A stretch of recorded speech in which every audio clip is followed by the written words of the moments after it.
Hello ಸ್ನೇಹಿತರೆ, ಹೇಗಿದ್ದೀರಾ? ಪುನಃ ನಿಮ್ಮೆಲ್ಲರಿಗೆ ಸ್ವಾಗತ ಸುಸ್ವಾಗತ. ಕಳೆದ ಬಾರಿ ನಾನು ನಿಮಗೆ ದೇವರು ಮನುಷ್ಯನನ್ನು ಹೇಗೆ ಉಂಟು ಮಾಡಿದನು ಎಂಬ ವಿಷಯದಲ್ಲಿ ತಿಳಿಸಿದೆನು. ಈ ದಿನ ಅದೇ ವಿಷಯವನ್ನು ಮುಂದುವರಿಸೋಣ. ಈಗ ಪವಿತ್ರ ಬೈಬಲಿನ ಆದಿಕಾಂಡ ಎಂಬ ಪುಸ್ತಕದಲ್ಲಿ ಅಧ್ಯಾಯ 1, 26 ಮತ್ತು 27 ವಚನಗಳು ಹೀಗೆ ಹೇಳುತ್ತದೆ. ಆಮೇಲೆ ದೇವರು ನಮ್ಮ ಸ್ವರೂಪದಲ್ಲಿ ನಮ್ಮ ಹೋಲಿಕೆಗೆ ಸರಿಯಾಗಿ ಮನುಷ್ಯನನ್ನು ಉಂಟು ಮಾಡೋಣ. ಅವರು ಸಮುದ್ರದಲ್ಲಿರುವ ಮೀನುಗಳ ಮೇಲೆಯೂ, ಅಂತರಿಕ್ಷದಲ್ಲಿ ಹಾರಾಡುವ ಪಕ್ಷಿಗಳ ಮೇಲೆಯೂ, ನೆಲದ ಮೇಲೆ ಹರಿದಾಡುವ ಎಲ್ಲ ಕ್ರಿಮಿಕೀಟಗಳ ಮೇಲೆಯೂ, ಎಲ್ಲ ಭೂಮಿಯ ಮೇಲೆಯೂ ದೊರೆತನ ಮಾಡಲಿ ಅಂದನು. ಹೀಗೆ ದೇವರು ಮನುಷ್ಯನನ್ನು ತನ್ನ ಸ್ವರೂಪದಲ್ಲಿ ಉಂಟು ಮಾಡಿದನು. ಅವರನ್ನು ಗಂಡು ಹೆಣ್ಣಾಗಿ ನಿರ್ಮಿಸಿದನು.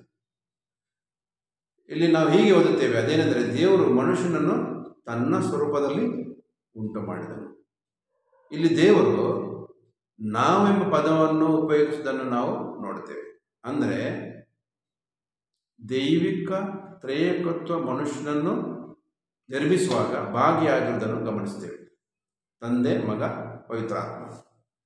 ಮನುಷ್ಯನು ದೇವರೊಂದಿಗೆ ಸ್ಥಿರತೆಯನ್ನು ಹೊಂದಿದ್ದಾನೆ. ಮನುಷ್ಯನು ಪ್ರಾಣಿಗಿಂತ ವಿಭಿನ್ನವಾಗಿದ್ದಾನೆ. ಮನುಷ್ಯನಿಗೆ ನೈತಿಕತೆ, ಬುದ್ಧಿಶಕ್ತಿ ಮತ್ತು ಆತ್ಮಿಕತೆ ಇದೆ. ಮನುಷ್ಯನಿಗೆ ದೇವರನ್ನು ತಿಳಿಯಲು ಮನಸ್ಸು ಕೊಡಲ್ಪಟ್ಟಿದೆ.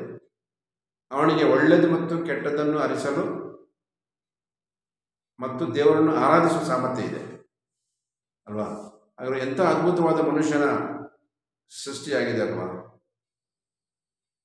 ಮುಂದಿನ ವಿಡಿಯೋದಲ್ಲಿ ನಾನು ನಿಮಗೆ ದೇವ ಸ್ತ್ರೀಯನ್ನು ಹೇಗೆ ಉಂಟು ಮಾಡಿದೆ ಎಂಬುದಾಗಿ ಹೇಳುತ್ತೇನೆ.